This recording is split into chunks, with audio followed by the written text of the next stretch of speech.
And so, can you guys hear me at home? Yes, we can hear you. Good, thanks, Amanda. Well, I'm ready to get rolling here, and I got a few things that I want to share with you.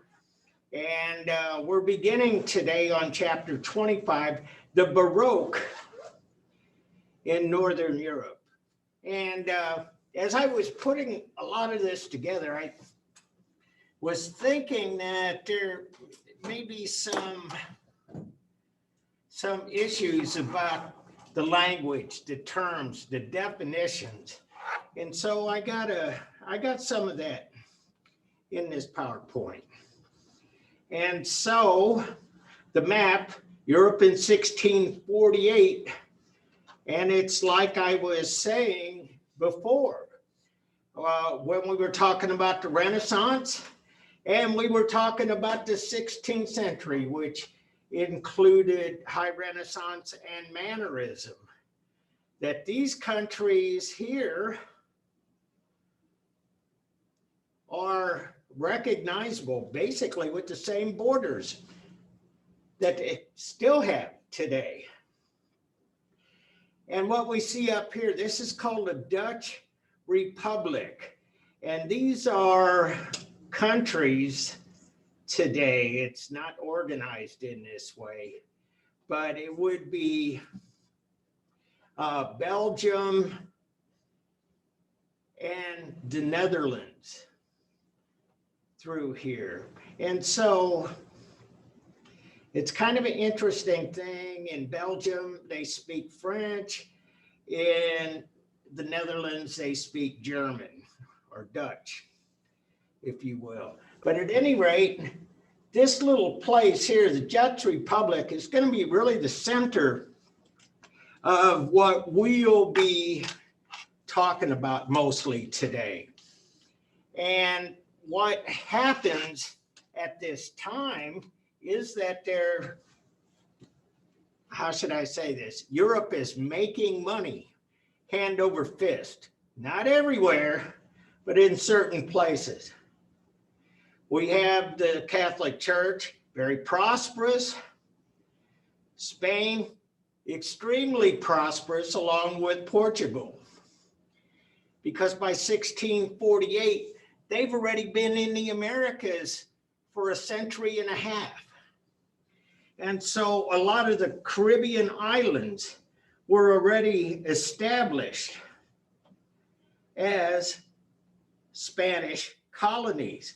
And we have places like St. Augustine, we have Mexico City, we have Lima, Peru, we have all kinds of actual cities in the New World. And Spain's making a lot of money off of it. And a lot of it had to do with stealing all the gold and sending it back. And so anyway, I did that for a long time. And so that's the political situation. 1648, by this time, England is starting to set up colonies in the Americas too. We see Jamestown in 1608, which is 40 years before this. We see 1620, Pilgrims, Plymouth Rock, etc. And so anyway, this is Europe. And most of the art we'll study comes from right here, with a little bit from France and a little bit from England. And so Pieter Place, Vanitas, still live. And it's in the German National Museum in Nuremberg. And so go back to the previous slide. It's up here. And so we see some things we can recognize here. And it's right out of what the Flemish painters and what the Dutch painters had been doing for a century, 2 centuries. And that is this kind of high-powered illusionism. You see this shiny metallic ball, and you can see the reflection of Pieter right there painting this painting. And this becomes really kind of emblematic of what a lot of the artists are doing in Northern Europe at this time. And so I have some vocabulary terms.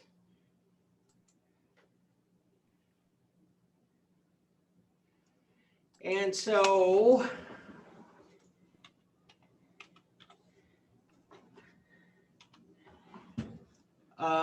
let me see, I had a chat here.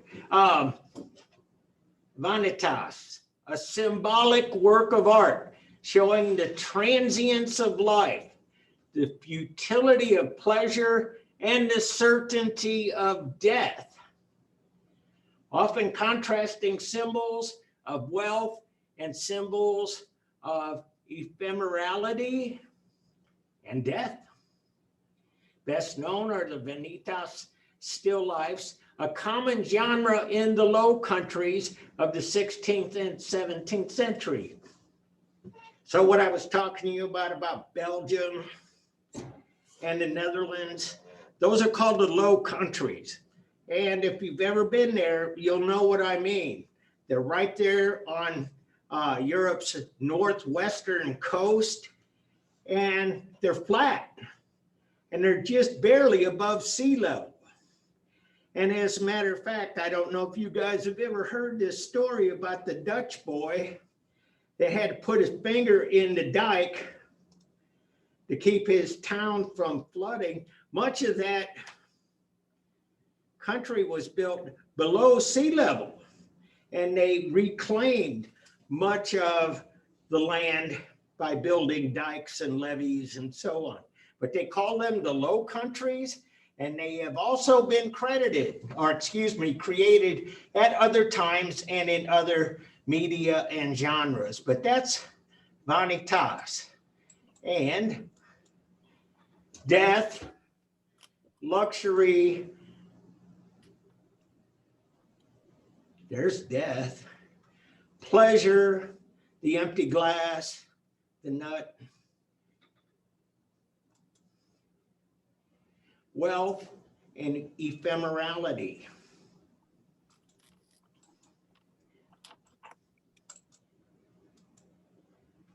Wealth, look at this.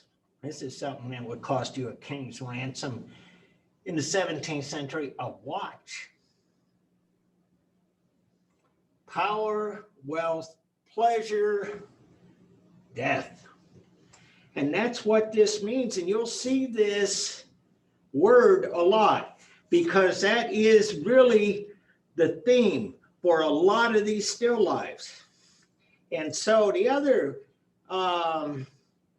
thing I wanted to show you is allegory, because allegory comes up a lot here too. Allegory of Sight by Bruegel the Elder and Rubens. But let me go back and we'll take a look at this. The expression of truths or generalizations about human existence by means of symbolic fictional figures and their actions. And so we saw the Bronzino, Death Folly. Forgot the third one. Anyway, Italian, allegory. And it encompasses such forms as fable and parable. A metaphor broadly is figurative language. Specifically, it is a figure of speech in which a word or a phrase literally denoting one kind of object or idea is used in place of another to suggest a likeness or an analogy between them. This is like really important. Denoting one kind of object or idea used in place of another. The Allegory of Sight by these two famous Dutch artists. Bottom line, look at this. I said Dutch, I think they were Flemish, just saying. But I want you to take a look at this. This is an allegory of sight. And what is this? It's basically a workshop or a studio or a gallery of all kinds of art objects. And the allegory is that these statues, these figurines, these paintings are used to represent something. They aren't the something themselves. This painting represents a married couple. This part of the painting represents an angel, a cherub, et cetera, et cetera. Some of these are right out of mythology. Some of them are right out of contemporary life. But the point being, this is an allegory of sight. And so it's kind of an interesting thing to paint, don't you think? That you're painting about something and you're saying that it isn't really what you see it to be. It is a substitute or it is analogous. So I'm painting the idea, you're seeing the idea. I'm conveying an idea to you, but it is not the real thing. It is an allegory. And up here, a globe. And over here, a telescope, high tech, be able to see the planets, the stars. We see some of these devices here on the floor. Anybody know what these are? Are they drawing tools? Yes, they are. Absolutely. And they're the kind of drawing tools you would use in cartography, map making. And so they are calibrated. They, you can measure distance. You have a compass that you can use. You do this simply in elementary geometry where you draw a circle. The protractor tells you the angles and so on. Drawing tools, absolutely. And it makes reference to the fact that the map in itself is really not the world. It's the allegory of sight. And bottom line, like the Vanitas, they have some suggestions of wealth, which is what all of the coins and money is. Got a little pet monkey going on here, pet dog, etc. Another globe. And so, an allegory. And so I put this, I put a star on this one. The Elevation of the Cross by Peter Paul Rubens. Rubens was one of the great Flemish painters, what would be modern day Belgium. And this is, again, it's a triptych, just like we've seen for a couple of centuries now. And what Rubens does in this is that he kind of mixes a few different kinds of things that are happening, that have happened, and kind of put it back together in a new and dramatic way. He kind of took some of the compositional values right out of mannerism. When we talked about how the compositions might be circular or they may be asymmetrical.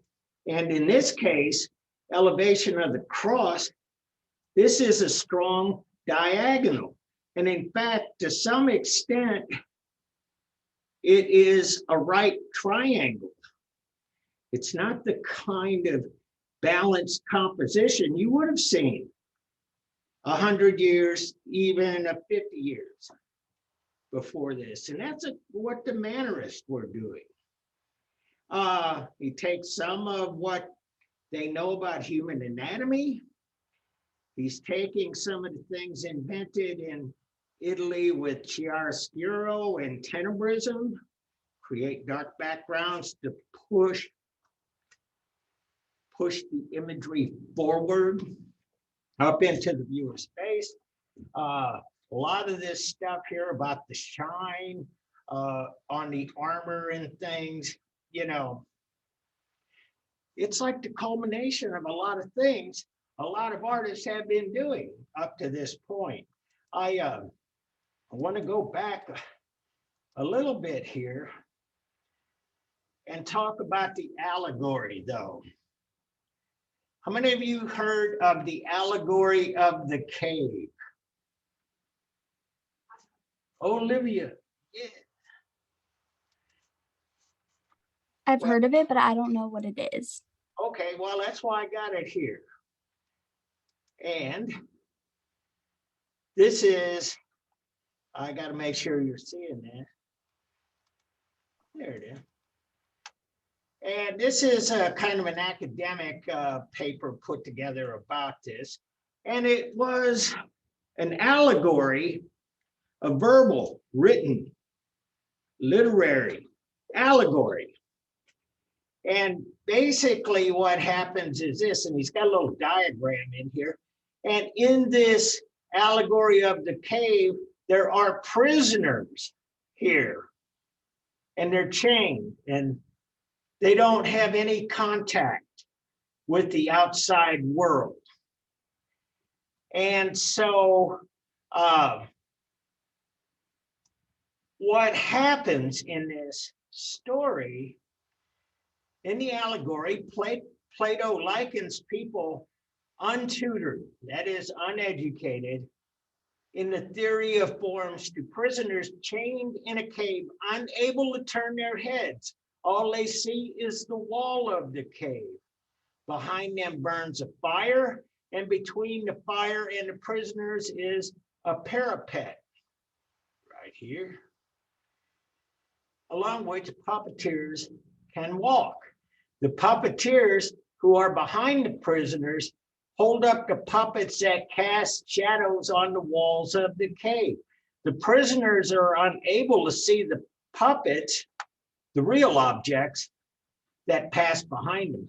What the prisoners see and hear are the shadows and echoes cast by objects that they do not see. And so these prisoners, they can see and hear everything, but it's all behind them. And the only thing they can see is the shadow. And they begin to believe that the shadows are the people. And it says on here on number 4, such prisoners would mistake the appearance for reality. They would think the things they see on the wall, the shadows, were real. And they would know nothing of the real causes of the shadow. And so this is, again, very, very famous allegory. You got something, Olivia? I just was wondering if we could do our paper on the allegory of the cave. At my old school, like in high school, we spent like Yeah. an entire semester of learning about it, and I feel like it was really interesting. But I don't know if I haven't decided yet, but I was wondering if it does happen. Oh, okay. Let me think about that. But it is yet another. It's another nod to antiquity. And we see that in Italy a lot. We see them making statues and paintings of Roman gods and goddesses. We see them making equivalent allegorical connections from Venus to the Virgin Mary and so on. But this is really where it starts to take off, and that is in the Low Countries.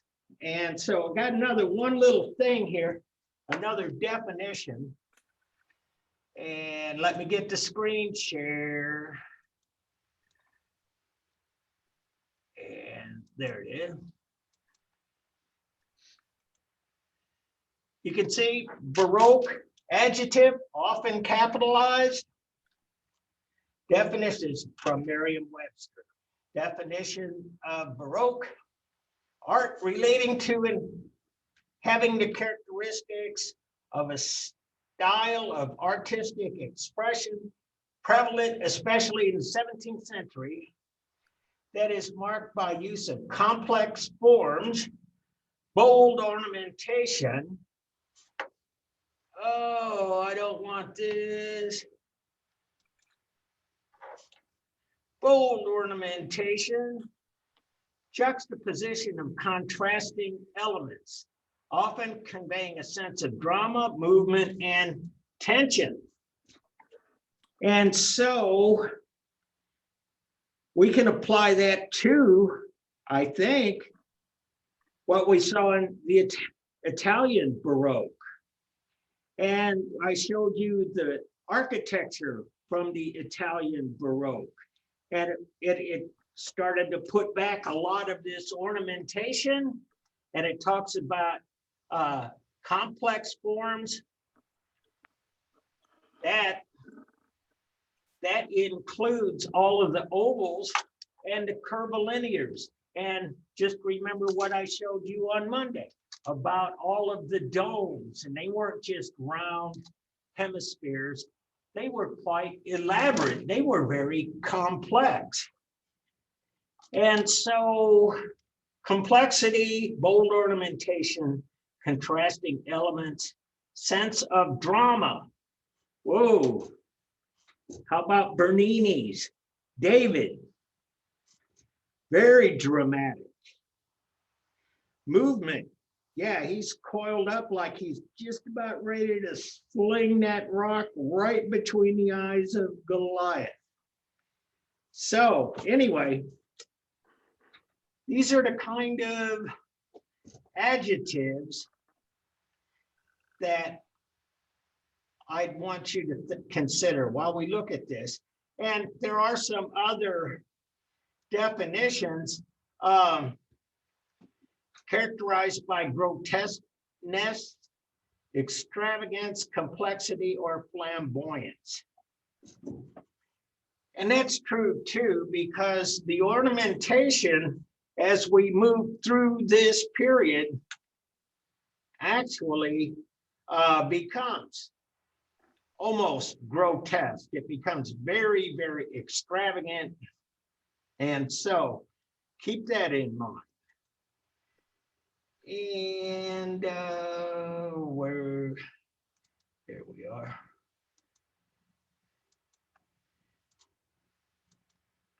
And so Peter Paul Rubens, think about those adjectives. Tension, movement. Is there anything still about this composition? Everything's going. It is frenetic. It's almost chaotic in how it's composed. Again, like I said earlier, they use a lot of the developments that we see from the Renaissance, the kind of portrayal of the human figure that looks like the human figure, and all of this action going on, tension, and these pictures often tell a story. And so this is the consequences of war. And you can see this is not a pacifist picture. It's about the brutality, the killing, the dying, et cetera, et cetera, et cetera. And so it is complex. Here's another one. Rubens, The Arrival of Marie de Medici at Marseille by Rubens. And so here comes Marie de Medici, who is an heiress of the Medici fortune of Florence. They were very wealthy and powerful for centuries. They were so wealthy that there were some Medici popes, there were Medici, all kinds of things. And they sponsored a lot of that art that we saw in the Renaissance, especially from Florence. And so these things become kind of an allegory of sorts too. We have all of these people of the sea right there. And I want to add this too. One of the terms that comes out of Rubens' work is that his figures are called Rubenesque, which means basically that they're a little heavier and they have a lot more substance than most of what we saw before. We saw a lot of classical figures, no body fat, no nothing, just buff. These guys have a little bit of weight, a little bit of heft, a little bit more body mass, and that's Rubenesque. And so, Rubens, the Garden of Love, angels, cherubim, seraphim, all of these angels, all of these well-to-do people, the Garden of Love. It's just another thing that happens in the Low Countries in the Baroque period. We see a massive expanse of subject matter. It goes from the very wealthy and powerful and frivolous to, and this is wealthy and powerful, to themes of great consequence and seriousness. And so,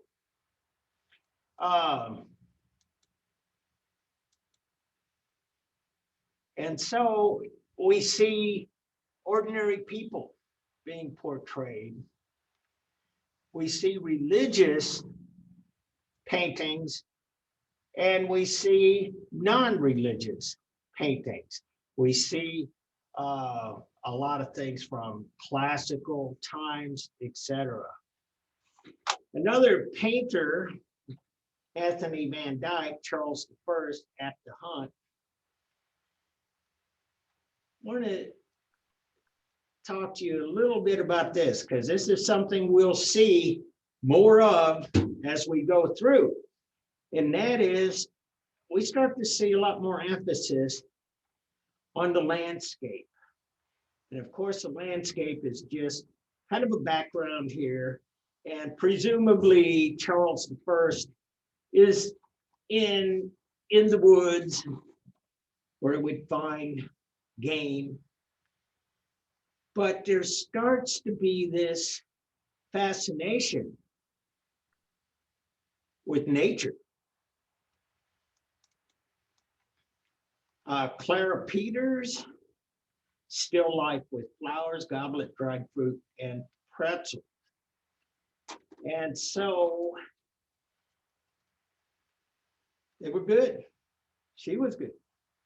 And one of the things that they did a lot of is that they would paint things that were, as they were saying, ephemeral. They were doing these subjects that would not last long. They were flowers in a vase. They don't last forever. All things must pass. And you can see here, some of them are already starting to wilt a little bit. Food. Food does not last forever. Nuts, dried fruits, pretzels, etc. And it is about time and about how things are not permanent. And some things are. Another painting, as I was telling you about Caravaggio's Calling of St. Matthew. This is the Northern Renaissance version of the same theme. And again, as I was saying, a wide range of subject and incorporating a lot of what they have discovered about metallic shine, about texture, about lights and darks. As a matter of fact, when you see something like this painting, you see the figures in the foreground are among the darkest because that light is shining in here. And think about the Calling of St. Matthew by Caravaggio. Light. And so there had been some scholars that I've read and heard that talk about the Baroque as the age of light. Whereas painters, especially from other eras, were interested in composition, they were interested in anatomy, they were interested in storytelling and all kinds of things. They were interested in naturalism, realism. But these painters of the Northern Baroque, that is a commonality, light. And it's not just that Caravaggio light with a strong light coming from the front. This is typically like this, a candle. And you can see over here behind this figure, a candle. Or you can imagine that by the way the light shines. And again, the most forward person, the most forward figure in this space is the darkest. Frans Hals. This is something that was quite fashionable with those Dutch painters. The Dutch were very prosperous. It's kind of hard to imagine, but they really were. They were great entrepreneurs. They were great capitalists.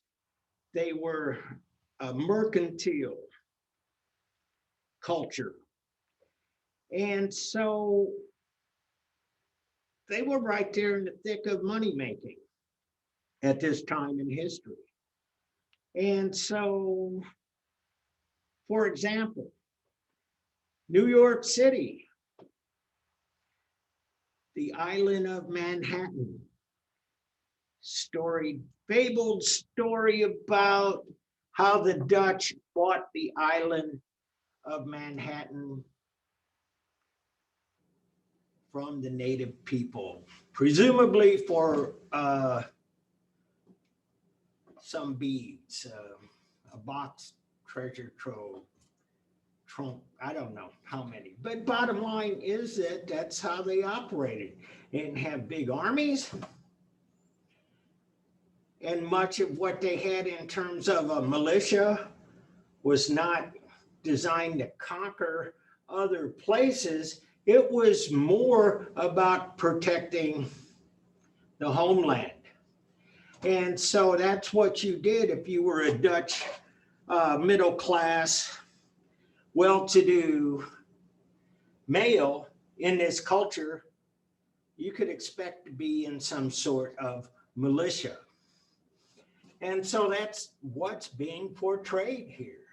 And it's kind of antiquated. They're still using lances and spears and swords, not firearms. But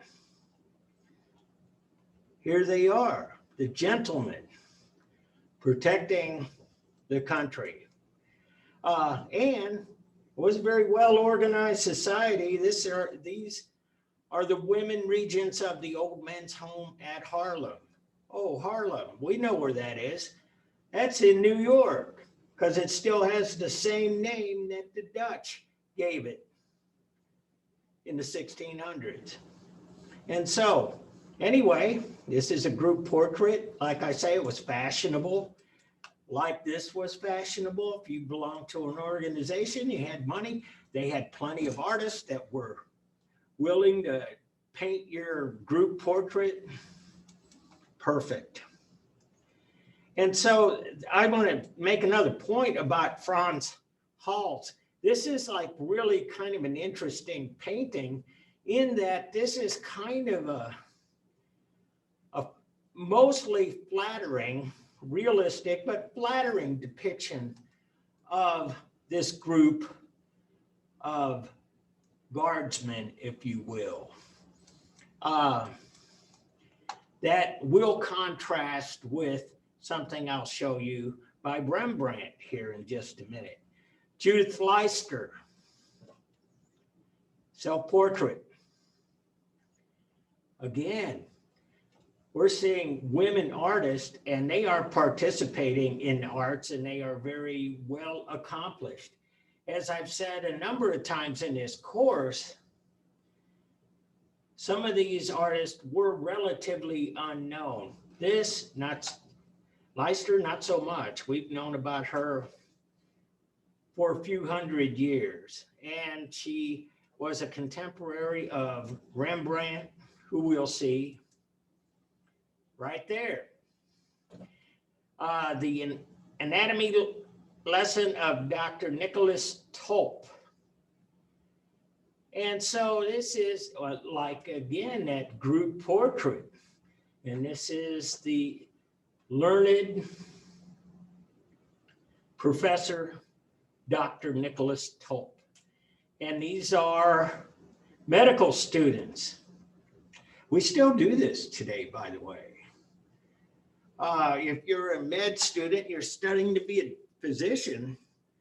I know in Kirksville, we have the Kirksville College of Osteopathic Medicine, and they have over there, a lot of our students would take classes over there and they with us. Each medical student got their own corpse. When you donate your body to science, you may end up in a freezer locker and you may be the learning tool for a budding physician. And so this is the same thing. You find a dead person and you start cutting away. And you explain to your students that, well, there's the bone, that's the muscle, these are the tendons, this is the skin, this is how the tendons pull on the joints. We got an opposing thumb. Look, we got a special tendon and a special finger that is designed to move in a different direction than the other four, et cetera, et cetera. Taking notes, paying attention, anatomy lesson. And so I put the star by this because I showed you the Archers of St. Adrian. This is kind of a similar thing that Rembrandt does to this. As a matter of fact, where they're at,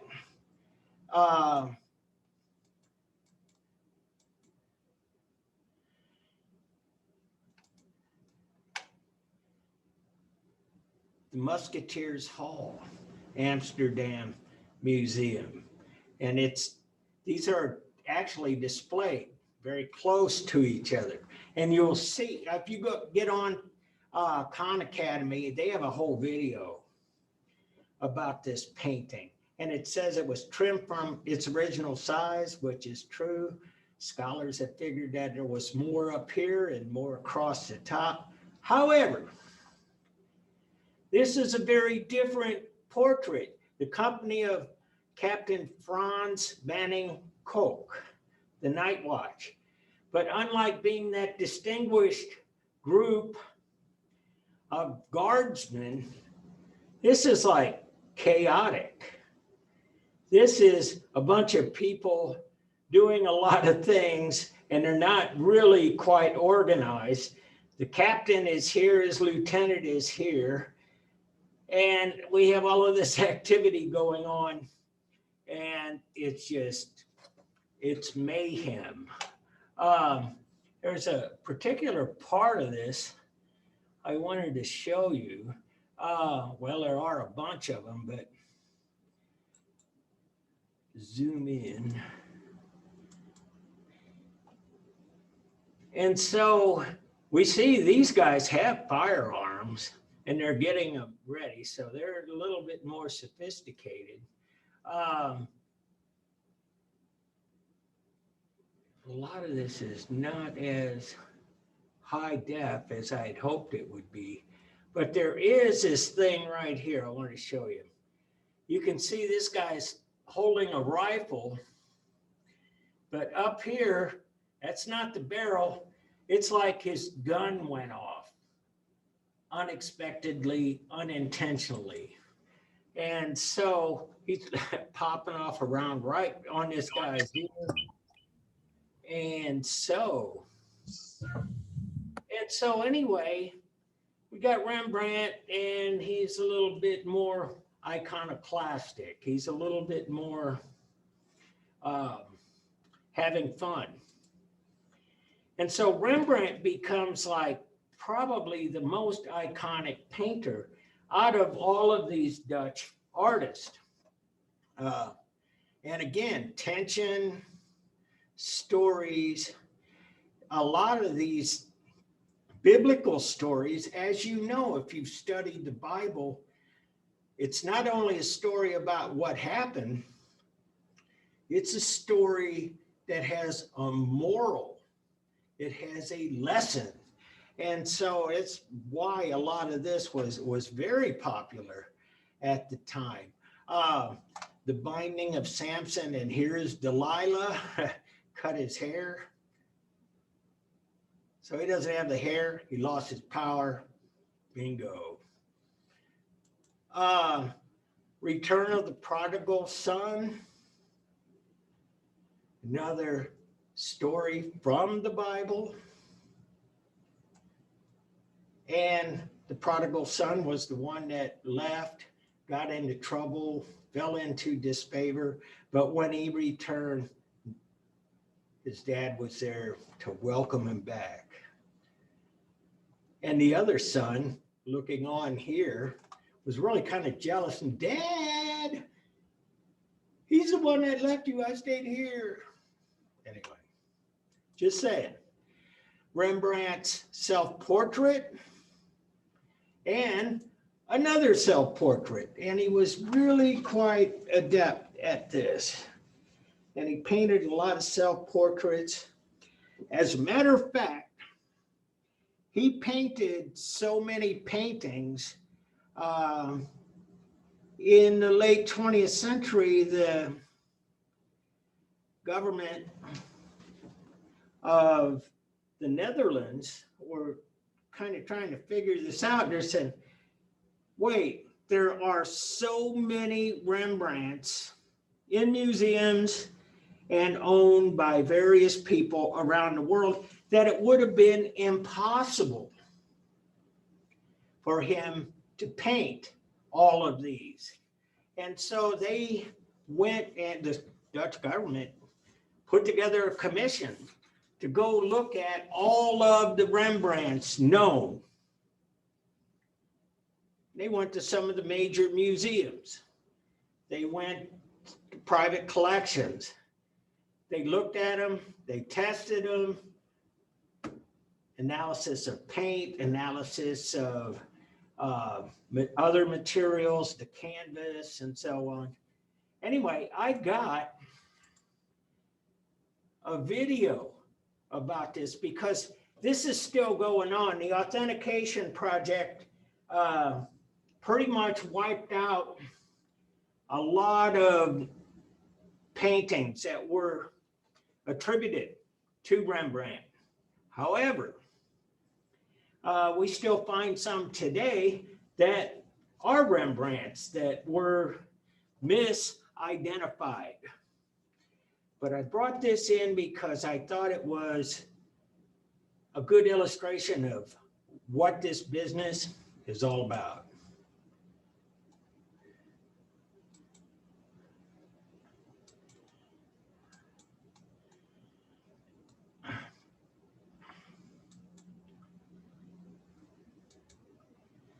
And so, can you guys hear that?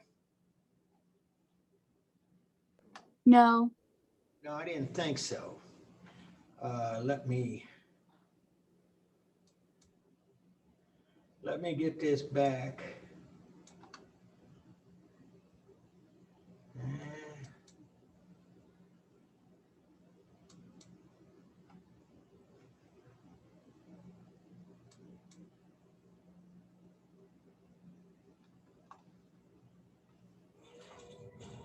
There it is.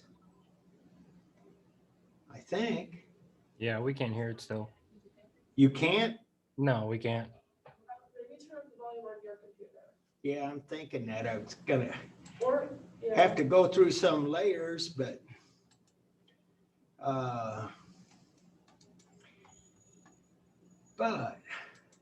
let's see what we got. And let's see.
Zoom is using the microphone.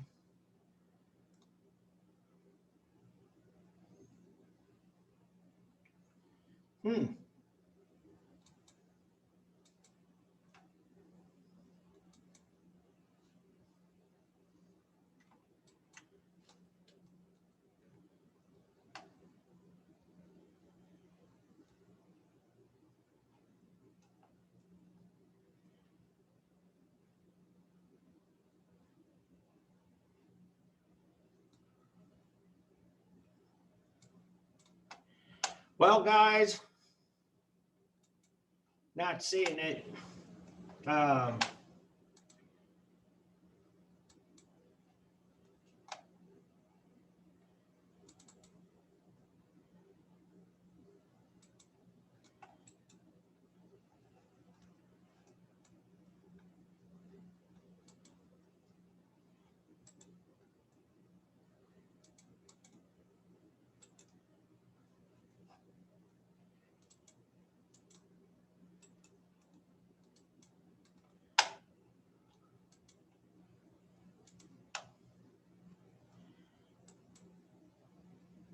Can you see that? No. Well, I'll tell you what. I'm going to get it to something that I know we can do.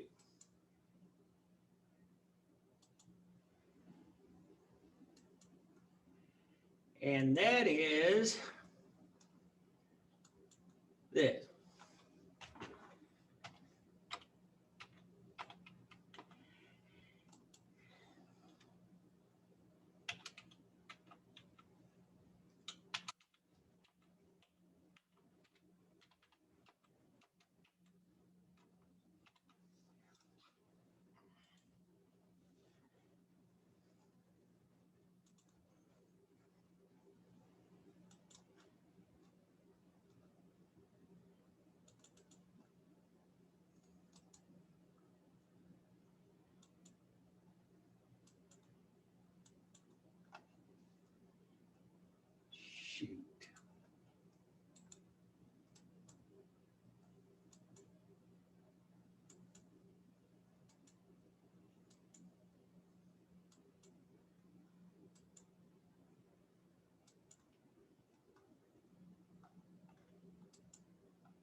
Okay, maybe I got it. Oh, you guys are so nice.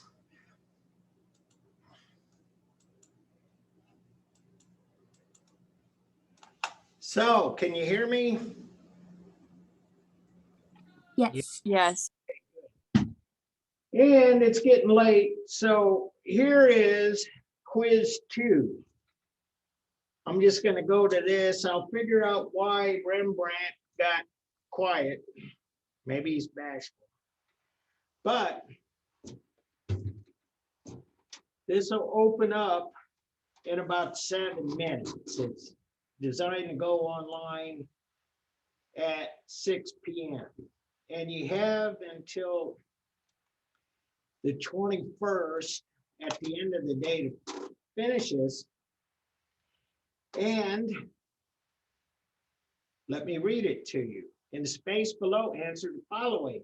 In a 2 or 3 paragraph essay, give accurate and concise description of one of the media listed here. Fresco, tempera, encaustic, oil paint, acrylic paint, marble, bronze, casting. Now, the other day talked about your paper, and I wanted you guys to talk about the medium. That is the stuff the artwork was made of.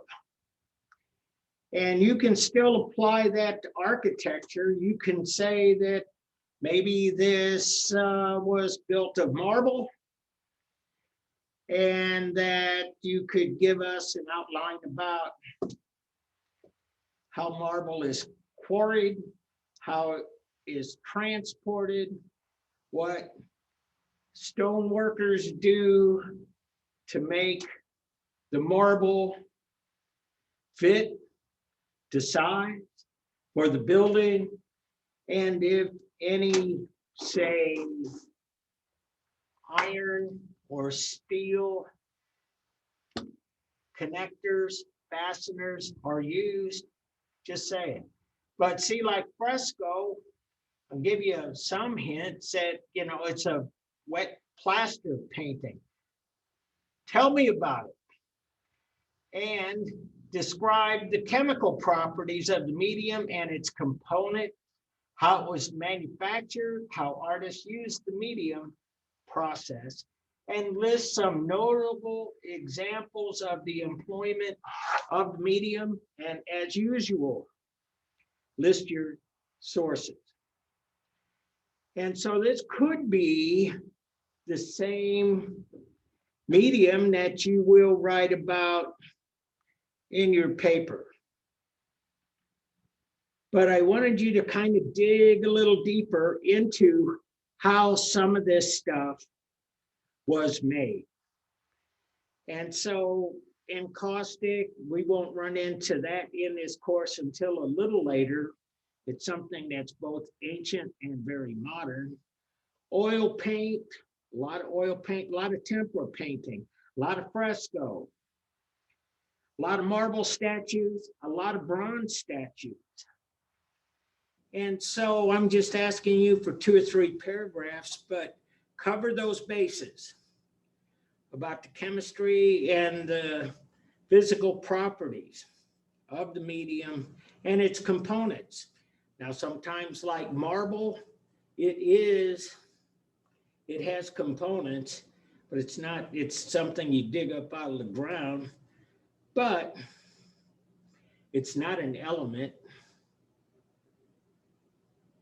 It's made of something. And likewise, bronze, tin, copper melted together, stuff, oil paint, linseed oil, pigments, some kind of binder, sometimes black shells or something, the Mar varnish. Olivia. You're talking about like what it was back then, right? Like not like how it was transported nowadays. How it's transported nowadays. Right, yeah, back then, because, yeah, tie that to the example. Right, okay. Yeah.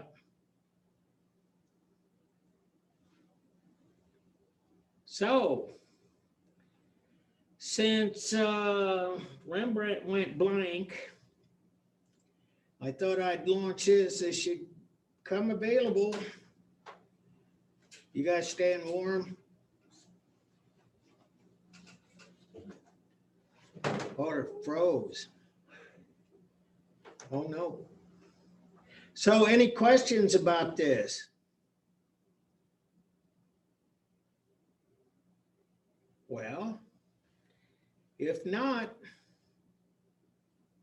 I'll see you guys on Monday and I'll be seeing your, let's see, today's the 17th, 18th, 19th, 20, 21. I'll be seeing these Sunday night, I guess.